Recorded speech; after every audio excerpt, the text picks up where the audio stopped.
প্রিয় চাকরি প্রত্যাশী বন্ধুরা, আসসালামু আলাইকুম। আশা করি আল্লাহর রহমতে আপনারা সকলে ভালো আছেন। তো ইতিমধ্যে আপনারা দেখতে পারছেন 14 সেপ্টেম্বর 2025 খ্রিস্টাব্দ তারিখে প্রকাশিত ভূমি মন্ত্রণালয়ের নতুন নিয়োগ বিজ্ঞপ্তি প্রকাশিত হয়েছে। তো এই নিয়োগ বিজ্ঞপ্তি সংক্রান্ত এ টু জেড বিষয়ে আজকের এই ভিডিওটিতে তুলে ধরা হবে। সাধারণত এই নিয়োগের নিজ জেলায় পোস্টিং হবে। সাধারণত যারা ভূমি আর কেউ মন্ত্রণালয়ে কাজ করতে চান, অর্থাৎ সাধারণত জমি কেনা বেচা করার ক্ষেত্রে সাধারণত যে ভূমি অফিস রয়েছে সেই ভূমি মন্ত্রণালয়ের এই নিয়োগ বিজ্ঞপ্তিটা। তো এই নিয়োগ বিজ্ঞপ্তিতে আবেদন করার ক্ষেত্রে শিক্ষাগত যোগ্যতা, বেতন স্কেল, আবেদনের পরীক্ষাটা কোথায় হবে, পরীক্ষা কেমন ধরনের প্রশ্নপত্র হবে, আবেদন ফি কত টাকা, আবেদন করার জন্য কোন ওয়েবসাইটে গিয়ে আপনাদেরকে আবেদন করতে হবে, সম্পূর্ণ কিছু বিস্তারিত আজকের এই ভিডিওটিতে তুলে ধরা হবে।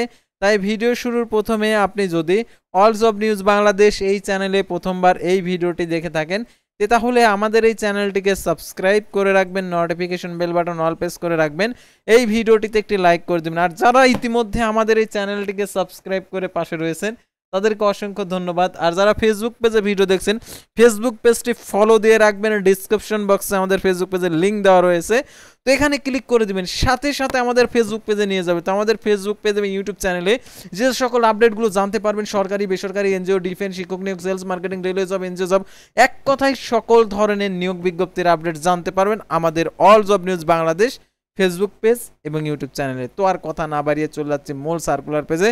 যেহেতু ভূমি মন্ত্রণালয়ের নিয়োগ বিজ্ঞপ্তি অনেকগুলো নিয়োগ বিজ্ঞপ্তি, সেগুলো আপনাদেরকে দেখিয়ে দিচ্ছি। তো আপনারা দেখতে থাকুন আর উপভোগ করতে থাকুন। আপনার যোগ্যতা অনুযায়ী আসলে আপনি আবেদন করতে পারবেন কিনা সেটা আপনারা মিলিয়ে নেবেন। তো দেখতে পাচ্ছেন ভূমি মন্ত্রণালয়ের রাজস্ব খাতভুক্ত নিয়োগযোগ্য শূন্য পদের বিপরীতে জাতীয় বেতন স্কেল 15 সাল অনুযায়ী এই নিয়োগ বিজ্ঞপ্তিটা। কেন রাজস্ব খাতভুক্ত বলতে সম্পূর্ণ সরকারি মালিকানাধীন 11 থেকে 20তম গ্রেডভুক্ত নিম্নোক্ত স্থায়ী নিয়োগ বিজ্ঞপ্তি। আজকে স্থায়ী সরাসরি পদে জনবল নিয়োগের লক্ষ্যে পদের পাশে বর্ণিত শর্ত সাপেক্ষে বাংলাদেশি প্রকৃত নাগরিকদের নিকট হতে mainland.teltalk.com ওয়েবসাইটে আবেদনপত্র আহ্বান করা যাচ্ছে। অনলাইন ব্যতীত কোনো আবেদনপত্র গ্রহণ করা হবে না। তো দেখতে পাচ্ছেন পদের নাম জাতীয় বেতন স্কেল 15 সাল অনুযায়ী। দেখতে পাচ্ছেন এখানে হিসাব রক্ষক 20তম গ্রেড 11,300 টাকা থেকে 27,300 টাকা পদের সঙ্গে একটি। শিক্ষাগত যোগ্যতা কোনো স্বীকৃত বিশ্ববিদ্যালয় হতে বাণিজ্য বিভাগের 2য় শ্রেণী স্নাতক ডিগ্রি। তো দেখতে পাচ্ছেন এখানে কম্পিউটারে ওয়ার্ড প্রসেসিং সহ কম্পিউটার চালানোর দক্ষতা অভিজ্ঞতা থাকতে হবে। সংশ্লিষ্ট নিয়োগ বিধিমালা তফসিলি 3 অনুযায়ী গৃহীত পরীক্ষা উত্তীর্ণ। তারপর দেখতে পাচ্ছেন 7 মুদ্রাক্ষরিক কাম কম্পিউটার অপারেটর 13তম গ্রেড। দেখতে পাচ্ছেন এটা হচ্ছে 11,000 টাকা থেকে 26,590 টাকা। পদের সংখ্যা 9টি। কোনো স্বীকৃত বিশ্ববিদ্যালয় হইতে স্নাতক সম্মান ডিগ্রি। কম্পিউটার প্রশিক্ষণপ্রাপ্ত 60 লিপিতে সর্বনিম্ন গতি প্রতি মিনিটে ইংরেজিতে 70 এবং বাংলায় 45 শব্দের গতি, এবং কম্পিউটার মুদ্রাক্ষরিকের সর্বনিম্ন টাইপিংয়ের গতি প্রতি মিনিটে ইংরেজিতে 30 এবং বাংলায় 25 শব্দের গতি। Computer word processing, email, fax, message চালানোর দক্ষতা অভিজ্ঞতা থাকতে হবে। তারা কম্পিউটার অপারেটর 13তম গ্রেড 11,000 টাকা থেকে 26,590 টাকা। পদের সঙ্গে একটি কোনো স্বীকৃত বিশ্ববিদ্যালয় হইতে বিজ্ঞান বিভাগে স্নাতক সমান ডিগ্রি। কম্পিউটার মুদ্রাক্ষরিকে প্রতি মিনিটে বাংলায় 25 এবং ইংরেজিতে 30 শব্দের গতি। স্ট্যান্ডার্ড অ্যাবিলিটি টেস্ট উত্তীর্ণ হতে হবে। তারপর দেখতে পাচ্ছেন অফিস সহায়কের কাম কম্পিউটার মুদ্রাক্ষরিক 16তম গ্রেড 9,300 টাকা থেকে 22,490 টাকা। পদের সঙ্গে 7টি। কোনো স্বীকৃত বোর্ড হইতে উচ্চ মাধ্যমিক সার্টিফিকেট সমান পরীক্ষা উত্তীর্ণ। কম্পিউটার প্রশিক্ষণপ্রাপ্ত।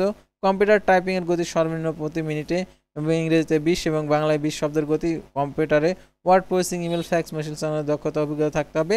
তারপর দেখতে পাচ্ছেন ক্যাশ সরকার 17তম গ্রেড 9,000 টাকা থেকে 21,800 টাকা। পদের সঙ্গে একটি। কোনো স্বীকৃত বোর্ড হতে বাণিজ্য বিভাগে উচ্চ মাধ্যমিক সার্টিফিকেট সমান পরীক্ষা উত্তীর্ণ। কম্পিউটার চালানোর দক্ষতা থাকতে হবে। সংশ্লিষ্ট নিয়োগ বিধিমালা তফসিলি 3 অনুযায়ী গৃহীত পরীক্ষা উত্তীর্ণ। তারা ফটোকপি অপারেটর 18তম গ্রেড, এটা হচ্ছে 8,800 টাকা থেকে 21,310 টাকা। পদের সঙ্গে একটি। কোনো স্বীকৃত বোর্ড হতে উচ্চ মাধ্যমিক সার্টিফিকেট সমান পরীক্ষা উত্তীর্ণ। ফটোকপি মেশিন চালানোর বাস্তব অভিজ্ঞতা থাকতে হবে। সংশ্লিষ্ট নিয়োগ বিধিমালা তফসিলি 6 অনুযায়ী গৃহীত পরীক্ষা উত্তীর্ণ। তারপরে দেখতে পাচ্ছেন এখানে অফিস সহায়ক 20তম গ্রেড 8,250 টাকা থেকে 20,010 টাকা। এটা পদের সংখ্যা 14টি। কোনো স্বীকৃত বোর্ড হইতে মাধ্যমিক স্কুল সার্টিফিকেট সমান পরীক্ষা উত্তীর্ণ। সংশ্লিষ্ট নিয়োগ বিধিমালা অনুযায়ী তফসিলি 6 গৃহীত পরীক্ষা উত্তীর্ণ। আবেদন ফর্ম পূরণ পরীক্ষা অংশগ্রহণের ক্ষেত্রে অবশ্যই নিম্নের শর্ত বলে আপনাদেরকে অনুসরণ করতে হবে। তো দেখতে পাচ্ছেন 1/9/2025 খ্রিস্টাব্দ তারিখে প্রার্থীর বয়সসীমা সকল পদের প্রার্থীর বয়সসীমা 18 থেকে 32 বছর। 2 ও 4 নং ক্রমিক রং পাওয়ার জন্য বিভাগীয় প্রার্থীদের ক্ষেত্রে 40 বছর পর্যন্ত শিথিলযোগ্য। নিয়োগের ক্ষেত্রে সরকার বিধিবিধান পরবর্তী কোনো সংক্রান্ত বিধিবিধান সংশোধন তা অনুসরণ করা হবে। বয়স প্রমাণের ক্ষেত্রে এফিডেভিট গ্রহণযোগ্য নয়। তো দেখতে পাচ্ছেন এই নিয়োগ বিজ্ঞপ্তির ১-৫ নং ক্রমিক নং ০ পদ পূরণে মন্ত্রণালয় বিভাগের হিসাব কোষের কর্মচারী নিয়োগ বিধিমালা ১৮ অনুসরণ করা হবে এবং ক্রমিক ২, ৪, ৬, ৭ নং ক্রম পদসমূহের পূরণের বাংলাদেশ সচিবালয় ক্যাডার বহির্ভূত গেজেট কর্মকর্তা নন গেজেট কর্মচারী বিধিমালা ১৪ সংশোধিত ২০ ৩ নং ক্রমিক নং পদের অনুযায়ী সরকারি প্রতিষ্ঠান কম্পিউটার পার্সোনাল বিধিমালা ১৯ অনুসরণ করা হবে। সরকারি আধা সরকারি স্বশাসিত প্রতিষ্ঠানে চাকরিরত প্রার্থীদেরকে যথাযথ কর্তৃপক্ষের অনুমতিক্রমে আবেদন করতে হবে। আর আবেদনকারীকে সর্বশেষ অর্জিত শিক্ষাগত যোগ্যতার বিষয়টি উল্লেখ করতে হবে। আর দেখতে পাচ্ছেন এখানে শূন্য পদ সময়ের জন্য লিখিত ব্যবহারিক পরীক্ষা উত্তীর্ণ প্রার্থীরা মৌখিক পরীক্ষার জন্য যোগ্য বিবেচিত হবে। লিখিত, মৌখিক ও ব্যবহারিক পরীক্ষার জন্য কোনো প্রকার টিএডি প্রদান করা হবে না। আর এক জেলার বাসিন্দা অন্য জেলার বাসিন্দা হিসাবে আবেদন করতে পারবে না। আর শুধুমাত্র অনলাইনে আবেদন করা যাবে। তো দেখতে পাচ্ছেন মৌখিক পরীক্ষার সময় সংশ্লিষ্ট শিক্ষাগত যোগ্যতা সনদ অন্যান্য প্রত্যয়নপত্র অনাপত্তিপত্র মূল কপি প্রদর্শন করতে হবে। পূরণকৃত অ্যাপ্লিকেশন কপিতে দাখিলকৃত সনদের প্রবেশপত্রের এক সেট ফটোকপি দাখিল করতে হবে। জেলার স্থায়ী বাসিন্দা প্রমাণক হিসাবে ইউনিয়ন পরিষদ, পৌরসভা সিটি কর্পোরেশন প্রদত্ত সনদ দাখিল করতে হবে। জাতীয় পরিচয়পত্র, জন্ম নিবন্ধনের সত্যায়িত কপি দাখিল করতে হবে। প্রথম শ্রেণী গ্যাজেট কর্মকর্তা কর্তৃক চারিত্রিক সনদপত্র এবং বিভিন্ন কোঠার আবেদনের প্রার্থী যথাযথ কর্তৃপক্ষের সনদ প্রত্যয়ন অনাপত্তি দাখিল করতে হবে। আর দেখতে পাচ্ছেন এই নিয়োগের আবেদন করার ক্ষেত্রে অনলাইন আবেদনপত্র পূর্ণ পরীক্ষার ফি জমাদান সংক্রান্ত তথ্যগুলো দেওয়া রয়েছে। তো অনলাইন আবেদন করার ক্ষেত্রে mainland.tiltok.com ভিডিও ওয়েবসাইটে গিয়ে আবেদন করতে হবে। অনলাইন আবেদনপত্র জমাদানের ও ফি জমাদানের শুরুর তারিখ 17/9/2025 সকাল 10টা। অনলাইন আবেদনপত্র জমাদানের শেষ তারিখ 7/10/2025 বিকেল 5টা। উক্ত সীমার মধ্যে ইউজার আইডি প্রাপ্ত প্রার্থীগণ অনলাইন আবেদনপত্র সাবমিট করা হলে 72 ঘন্টার মধ্যে SMS এর মাধ্যমে পরীক্ষার ফি জমা দিতে পারবেন। সাধারণত দেখতে পাচ্ছেন এখানে আবেদনপত্রে 300x300 পিক্সেল ছবি এবং 300x80 পিক্সেল স্বাক্ষর আপলোড করতে হবে। ছবির সাইজ 100 KB, স্বাক্ষর সাইজ 60 KB। আর অনলাইন আবেদনপত্র পরবর্তী কার্যক্রমে ব্যবহৃত হবে, সেহেতু অনলাইন আবেদনপত্র সাবমিট করার পূর্বে প্রার্থী শতভাগ নিশ্চিত হবেন। আর টেলটক প্রিপেড মোবাইল নাম্বারের মাধ্যমে 2টি SMS এর মাধ্যমে দেখতে পাচ্ছেন এখানে যে টাকা প্রদান করতে হবে 1 নং ক্রমিক নং পদের জন্য 168 টাকা, 2 থেকে 5 নং ক্রমিক নং পদের জন্য 112 টাকা প্রদান করতে হবে, 6 থেকে 8 নং ক্রমিক নং পদের জন্য 56 টাকা অফারের যোগ্য 72 ঘন্টার মধ্যে জমা দিবেন।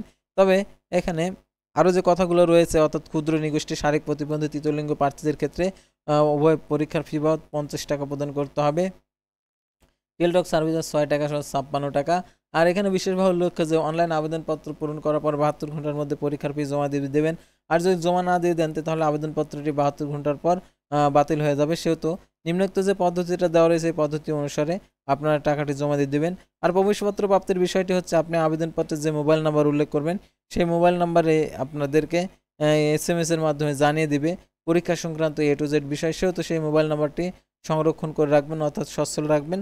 আর SMS আসলে SMS এর প্রাপ্ত নির্দেশনাবলী অনুসরণ করবেন। তো ভিউয়ার্স, আজকের ভিডিওটি ছিল ভূমি মন্ত্রণালয়ের নিয়োগ বিজ্ঞপ্তি নিয়ে। তো পরবর্তী ভিডিওতে আবার কোনো নতুন জব সার্কুলার নিয়ে আপনাদের সামনে হাজির হব। সে পর্যন্ত সবাই ভালো থাকবেন, সুস্থ থাকবেন। আর অবশ্যই আমাদের ফেসবুক পেজটি লাইক দিয়ে ফলো করে ইউটিউব চ্যানেলটি সাবস্ক্রাইব করে পাশে থাকবেন। আল্লাহ হাফেজ।